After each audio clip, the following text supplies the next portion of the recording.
참 예수님, 오늘은 8월 27일 성녀 모니카 기념일입니다. 사도 바울은 고린토에서 만난 교우들에게 하느님께로서 받은 부르심에 대해 상기시키면서 그 부르심에 담긴 하느님의 선택을 알려주었습니다. 또 예수님께서는 하느님의 부르심과 선택에 따라서 우리가 어떻게 응답해야 하는지에 대해 가르치셨는데 그 가르침의 내용이 탈렌트의 비유였습니다. 고린토는 항구 도시였고 당시 동방에서 수탈된 물산들이 알렉산드리아 항구에서 배에 실려지면 로마로까지 가기 전에 반드시 중간 기항지인 고린토에 들러야 했으므로 교역이 활발했는데 그 결과로 부유해진 사람들이 많았고 또 윤리적인 타락상도 극심했었습니다.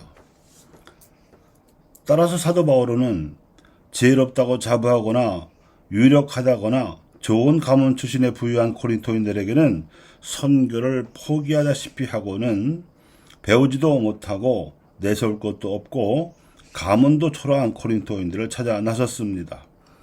즉 가난한 이들을 선택한 것이지요. 그런데 사도 바울은 자신의 이러한 선택 행동이 자신의 판단이나 경험에 따른 것이 아니라 하느님의 선택에 따른 것이었다고 토로합니다. 아마 그가 반대로 했더라도 결과는 마찬가지였을 것입니다. 그가 숙고하여 깨달은 예수님의 뜻도 가난한 이들에게 복음을 전하는 일이야말로 하느님 나라를 세상에 세우는 지름길이라는 것이었기 때문입니다.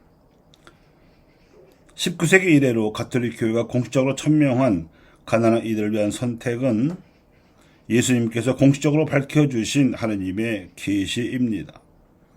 교회는 마치 2000년 동안 믿어오던 천동설 대신 숱한 의심과 시행착오 끝에 지동설을 믿게 된 것처럼 2000년 동안 가난한 이들을 자선의 대상으로만 삼아오다가 제2차 바티칸 공회가 열리고 나서야 그들이 교회와 그리스도인들을 하느님께로 이끌어주는 천사임을 깨닫게 되었습니다.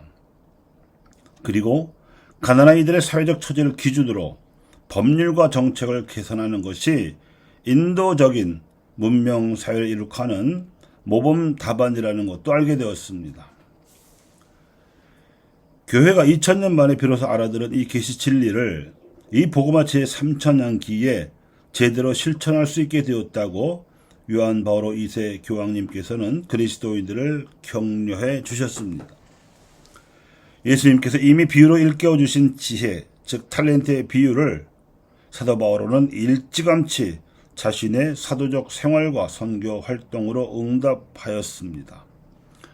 이방인들에게, 그것도 가난한 이방인들에게 복음을 전하겠다는 지향으로 그 어떠한 보수도 받지 않고 노동으로 자신에게 필요한 경비를 조달하면서 자신의 삶을 사도직으로 승화시켰을 뿐만 아니라 복음을 전하려던 선교활동에서도 손쉽게 세례를 주지 않고 공동체를 형성하게 해서 하나님께서 기뻐하실 만한 삶을 살도록 자신의 모범으로 가마를 주고자 애를 썼기 때문입니다.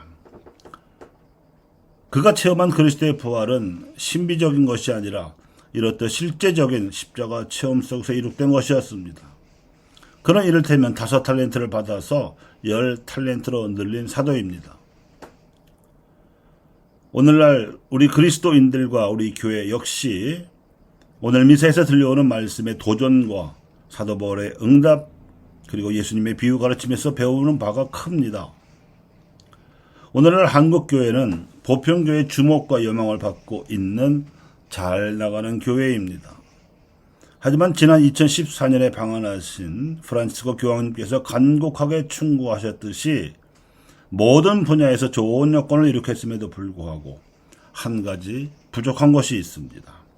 바로 가난한 이들을 위한 가난한 교회가 되어야 하는 숙제입니다. 가난한 이들을 불쌍한 거짓점으로 취급하고 장애인들을 이등인간처럼 여기는 천동설적 오류는 우리 사회는 물론 우리 교회를 발달장애 교회로 만들 뿐입니다. 리비히가 발견해낸 최소량의 법칙이 말해주듯이 생명체에 필요한 필수 영양소들 가운데 최소량이 투입된 꼭 그만큼만 생장하기 때문입니다. 우리 교회에도 가난한 이들을 돕기 위한 특별 헌금도 때마다 실시하고 또 이렇게 마련된 재원을 합리적으로 이용하기 위한 사회복지 차원의 노력도 커졌지만 문제는 이러한 봉헌과 노력이 가난한 이들을 돕는 것이기 이전에 우리로 하여금 예수님의 계시진리를 따르는 길이 된다는, 그래서 결국 우리 구원을 위한 길이라는 의식이 모자랍니다. 라틴 아메리카 주교인들께서는 1968년과 1979년의 총회를 통해서 가난한 이들을 위한 우선적 선택을 결의하고 이 분야에 가장 우선적으로 인력과 자원을 배치하겠다고 천명했습니다. 이를테면 탤런트의 비유를 실천하겠다고 다짐한 셈입니다. 이러한 다짐의 목소리에 교회 역사상 처음으로 교황청을 움직여서 교황의 회칙에서도 그 메아리가 나오게 만들었습니다.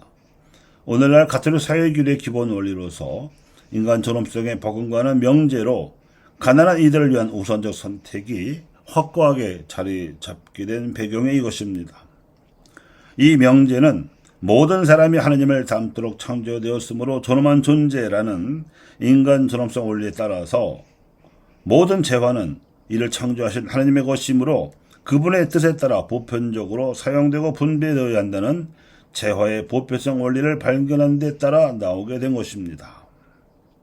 교우 여러분, 하느님의 선택에 따라서 우리의 탤런트를 쓰는 응답이 필요합니다.